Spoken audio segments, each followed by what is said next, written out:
إخواننا الأكارم بدبي، الجالية السورية اللي موجودة هون، الجاليات العربية اللي حابين يشاركوا بالمساعدة، بكرة رح يتم جمع تبرعات عينية بمطعم ماديرا بمنطقة الميدان من الساعة 4 للساعة 8 المساء. الشبيح محمود نصر يدعو في مقطع تمثيلي كما هي مهنته في التمثيل لحملة يوم غد بهدف جمع التبرعات بشقيها المالي والعيني لمساعدة السوريين المتضررين من الزلزال الأخير. وبالعلامة فالجهة الموثوقة التي ستنقل تلك المساعدات أجنحة الشام المملوكة لعائلة أسد وآل مخلوف.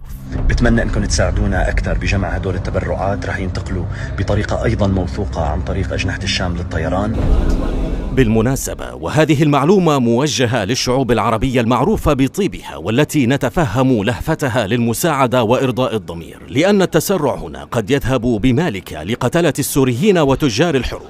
فالجهة الموثقة التي يقصدها الشبيح أي طيران أجنحة الشام هي ذاتها التي نقلت عشرات آلاف الميليشيات الإيرانية العراقية الأفغانية لقتل وتهجير أشقائكم السوريين على مدار 12 عاما وما زالت.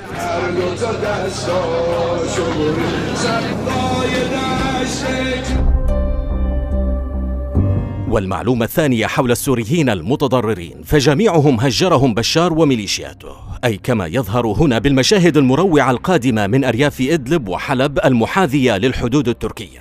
هؤلاء هم السوريون المتضررون، ولم يجدوا حتى اللحظة من يقف معهم لرفع الأنقاض عن ضحايا وعالقين تقول التقديرات إنهم بعشرات الآلاف.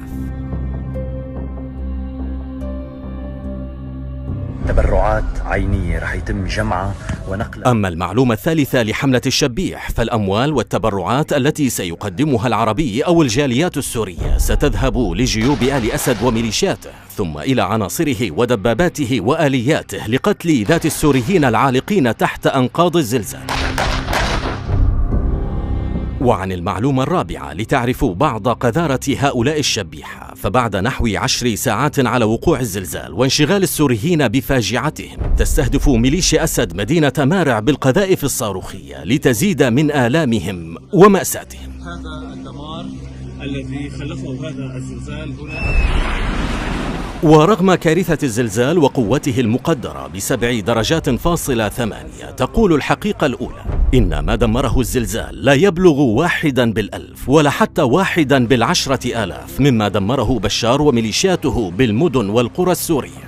وتقول الحقيقة الثانية إن من دمر لا يعمر ومن قتل لا يمنح الحياة. والواجب بحسب الناشطين فيما يخص